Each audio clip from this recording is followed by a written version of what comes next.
Media के सभी साथियों का तहे दिल से धन्यवाद करता हूं जो यहाँ पर इस प्रेस वार्ता में आप सभी साथी पहुंचे। तो आज का जो मुख्य एजेंडा है साथियों, वो एजेंडा है कि कल 24 तारीख मंगलवार को सुबह 11 बजे आम आदमी पार्टी के संयोजक माननीय श्री अरविंद केजरीवाल जी हमारे रानिया शहर में पहुंच रहे हैं। तो हम सभी पूरे रानिया वासियों से, हमारे आसपास के गांवों को, पूरा जिला वासियों को, सभी को न्योता भी देते हैं, उनसे अपील भी करते हैं कि आप लोग ज़्यादा से ज़्यादा संख्या में रानिया पहुंचना और अपने आने वाले इस कट्टर ईमानदार कर्मठ मेहनती नेता के विचार सुनना कि उनके पास क्या विजन है, कि वो हमारे बच्चों को अच्छी शिक्षा देंगे, हमारे स्कूलों में सुधार करेंगे, हमें अच्छी स्वास्थ्य सुविधाएं देंगे, हमारे अब किस तरह से हमें बढ़िया इलाज मिल सके, किस तरह से वो हमारे बच्चों को रोजगार देंगे कि उन्हें पक्की रोजगार सरकारी नौकरी मिल सके, किस तरह से वो हमें फ्री बिजली देंगे और किस तरह से हमारे हरियाणा वासियों को एक भ्रष्टाचार मुक्त सरकार देंगे। और वो विजन सुनने के लिए अपने रानिया के हर एक गांव से लोग आए, ज्यादा से ज्यादा संख्या में आए कि वो क्रांतिकारी नेता क्या बात आपके बीच रखेगा, किस तरह से वो रानिया के भी जो स्थानीय मुद्दे हैं, जो मुश्किलें हैं, उनको हल कराएंगे। क्योंकि एक ही ईमानदार नेता हैं जिन्होंने इस सरकार के सामने घुटने नहीं टेके। उनको जेल हुई, उनको जेल इस बात की हुई कि उन्होंने हमारे बच्चों के लिए अच्छे स्कूल किए, उन्होंने हमारे लिए अच्छे हॉस्पिटल बनाए ताकि स्वास्थ्य सुविधाएं हमें अच्छी मिल सके, हमारे बच्चों के लिए रोजगार का प्रबंध किया। और इस तानाशाह सरकार ने उनको जेल में झूठे मुकदमे बनाकर डाल दिया और सुप्रीम कोर्ट को लास्ट में ये टिप्पणी करनी पड़ी कि अगर आपके पास कोई प्रूफ है, कोई सबूत है तो दो, वरना हम उन्हें जमानत देंगे। और 1 रुपए का भी दोष उन पे साबित नहीं कर सके। और उस क्रांतिकारी नेता के विचार सुनने के लिए रानिया के लोगों को, जब हम रानिया के गांवों में भी गए न्योता देने के, तो लोग काफी खुश थे और कहते थे कि हम जरूर आएंगे अपने इस नेता के विचार सुनने के लिए, जो आम घरों के लोगों को मौका दे रहा है, आम हमारे बीच के बच्चों को नेता बना रहा है। नहीं तो हमारे यहाँ पे क्या था, हम देख रहे हैं जिस तरह से चौथी पांचवी पीढ़ी आ गई इन लोगों की। ये सिर्फ और सिर्फ बड़े घराने काबज होके बैठे हैं। हर एक पार्टी में अलग अलग डंडा, अलग अलग झंडा इन्हीं के पास है और हमारे हाथों में थमा देते हैं। रात को ये किसी और पार्टी में होते हैं, सुबह किसी और पार्टी में होते हैं। और इन सबसे बड़ी बात जो मैं पहले भी कहता हूँ कि इनको कोई भी अपना वर्कर या कोई भी अपना स्थानीय नेता नहीं मिला कि हमारे रानिया के वोटरों में जिसको ये टिकट दे सके। सिर्फ और सिर्फ अपने घरानों के, अपने बच्चों को, वो भी बाहर से लाकर सारे लोगों को इन्होंने टिकट दी। तो लोग अब उस चीज से भी खफा है कि एक आम आदमी पार्टी ऐसी पार्टी है जो अपने बीच के आम लोगों को, जो आम लोगों की समस्याओं को सुनते हैं, आम लोगों के साथ रहते हैं, आम उनकी तरह बनकर रहते हैं और उस नेता के विचार सुने, उनका विजन सुने कि क्या है उनका विजन। इसलिए लोग कल रानिया के हर एक गांव से ज्यादा संख्या में भी आएंगे और हम आपके माध्यम से अपील करते हैं कि और ज्यादा संख्या में। हैप्पी जी, एक तरफ किसान का बेटा और एक तरफ जो इतने बड़े बड़े राजा घरानाओं के जो लीडर हैं मैदान में उतरे हैं, कैसे देखते हैं इस बार के चुनाव को आप? सर ये देखिए, एक तरफ आम इंसान है, आम आदमी है, जिस तरह से आपने बोला कि आम घरों का, मैं एक छोटे किसान का बेटा हूँ।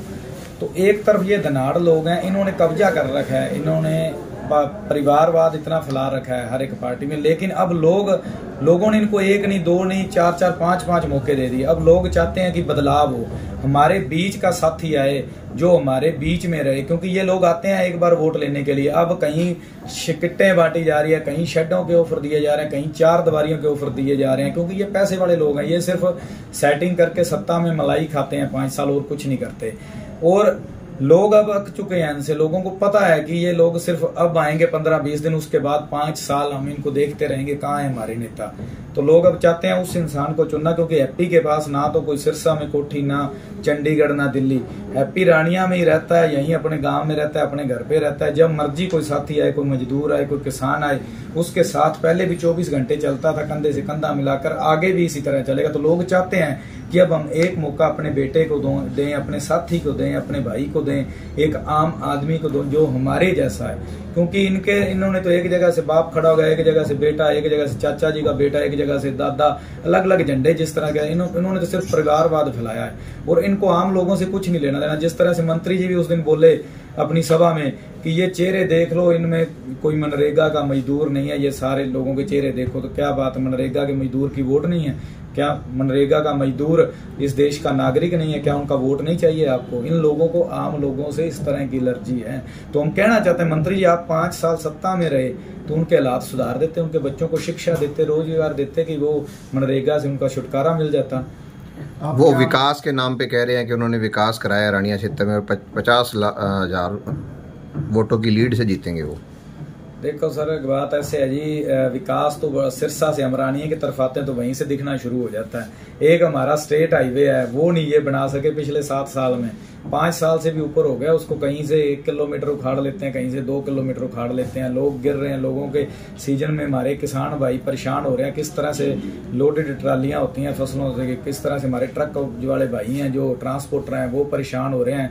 ट्रकों के टायर फट जाते हैं, उनके बाइक सवार हैं उनको पत्थर लग रहे हैं, वो बेचारे गिर रहे हैं। एक स्टेट हाईवे नहीं दे सके, ये कौन से विकास की बात करते हैं? रानिया शहर एंटर होते ही सारा फुटपाथ टूटा पड़ा है पिछले 1 साल से। वहाँ स्ट्रीट लाइटों की तारें ऊपर नंगी पड़ी हैं। आधा घंटा बरसात हो जाए तो हमारा शहर आधा पानी में डूब जाता है। तो कौन सा विकास है ये? विकास सिर्फ इनके लोगों ने कहा कि हाँ जी विकास है, सारी इनकी सेटिंग थी, सारा पैसा ये लोग डकार के सिर्फ बेडरूम में बैठे बैठे इन्होंने विकास किया है और कुछ नहीं किया है। तो आम जनता से आप क्या अपील करना चाहेंगे? इस बार विधानसभा चुनाव में वोटरों से क्या अपील करना चाहेंगे? हम तो यहाँ जाते हैं यही अपील करते हैं कि आपके बेटे हैं, आपके भाई हैं, आपके साथी हैं, इन सभी को 1 नहीं 2 नहीं 4 नहीं 5 7 मौके देख लिया आपने। ये वही परिवार है, एक ही परिवारवाद घूम के अलग अलग जगह से आ रहा है, आपके पास आ रहा है। एक बार एक मौका आप हरियाणा के लाल अरविंद केजरीवाल जी की पार्टी को दो, आम आदमी की पार्टी को दो, अपने बीच के साथी हैप्पी रानिया को दो। ये जीत आपके बच्चों के भविष्य की जीत होगी, आपके बच्चों की जीत होगी, आपकी जीत होगी, रानिया वासियों की जीत होगी। ये किसी हैप्पी की या आम आदमी पार्टी की जीत नहीं होगी, ये लोगों की जीत होगी। और लोग इसी बात से खुश हैं कि कोई तो एक पार्टी ने हमारे बेटे को मौका दिया जो हमारे बीच का। शिक्षा देनी है, स्कूल अच्छे करने हैं। हमारे यहाँ पर स्कूलों में स्टाफ ही नहीं है, प्रिंसिपल तक नहीं है, हेडमास्टर तक नहीं है। अच्छे हॉस्पिटल बनाने हैं ताकि लोगों को सेहत सुविधाएं बढ़िया मिल सकें। बच्चों के पास रोजगार नहीं है, हमारे बच्चे डिप्रेशन का शिकार हो रहे हैं, हमारी संगत का शिकार हो रहे हैं, नशा बढ़ रहा है हमारे शहर में। इतने बुरे हालात हैं कि यहाँ पर 16 साल से लेकर 25-25 साल के कुछ वार्डों में तो हमारे कितने नौजवान नशे के भेंट चढ़ गए। लेकिन इन नेताओं ने सिर्फ एक दूसरे पे आरोप लगाए। वो चाचा के साथी बोले कि भतीजे के राज में कंडा लगाकर नशा बेचा गया, भतीजा बोले कि चाचा के आदमी नशा बेच रहे हैं। किसी के राज में भी बिका हो, आप लोगों का राज था। मरे तो हमारे रानिया के लोग, आम लोग मरे।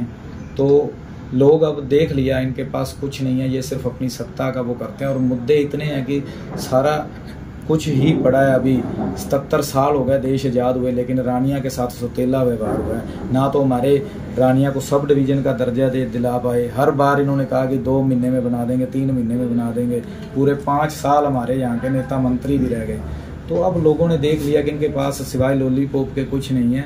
हमारे मुद्दे सिर्फ हमारा बेटा, हमारे बीच का रहने वाला हमारा साथी ही हमारी बात सुन सकता है। ये बड़े घराने हैं, जो बड़े लोग हैं, उनको कुछ नहीं देना पड़ेगा। तो हैप्पी जी, कल दिल्ली के पूर्व मुख्यमंत्री अरविंद केजरीवाल जी रानिया आ रहे हैं आपके पक्ष में प्रचार करने के लिए, और पार्टी कार्यकर्ताओं में बहुत उत्साह है। इसको प्रचार को किस तरह से देखते हैं आप?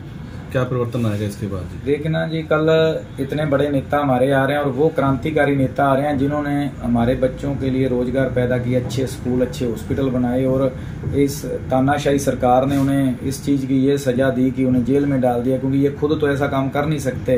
तो लोग उस इंसान को सुनना चाहते हैं कि उनके पास क्या विजन है, कि वो हमारे बच्चों के लिए कैसे स्कूल अच्छे बनाएंगे, कैसे हमारे बच्चों को रोजगार देंगे, कैसे हमारे हॉस्पिटलों में सुधार करेंगे, कैसे रानिया तरक्की करेगा, कैसे हरियाणा नंबर 1 बनेगा। तो उस विजन को सुनने के लिए लोग आ रहे हैं। और देखना, इस कल के रोड शो के बाद, कल के सभा के बाद एक इलेक्शन में अलग माहौल बन जाएगा। जो लोक लहर पहले ही बहुत मजबूती से चल रही है, उसको और ज्यादा रफ्तार मिलेगी। और ये जितने प्रदेशी हैं, ये सारे प्रदेशी चुनाव में बड़े बड़े नेता आपके सामने चुनाव लड़ते हैं, आप मुख्य मुकाबला किससे गिनते हैं आप? देखो जी, मैं पहले भी कहता हूं कि मुकाबला, जब लोक लहर चलती है तो मुकाबले नहीं रह जाते।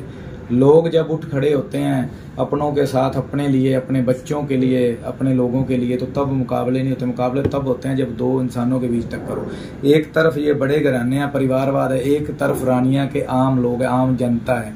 तो जनता का मुकाबला कभी नहीं होता, जीत जनता की होती है। और जय जनता और जय संघर्ष। संघर्ष करते हैं और जय जनता की रहेगी और जीत होगी आम आदमी की होगी, हमारी होगी, रानिया के लोगों की होगी। देखना।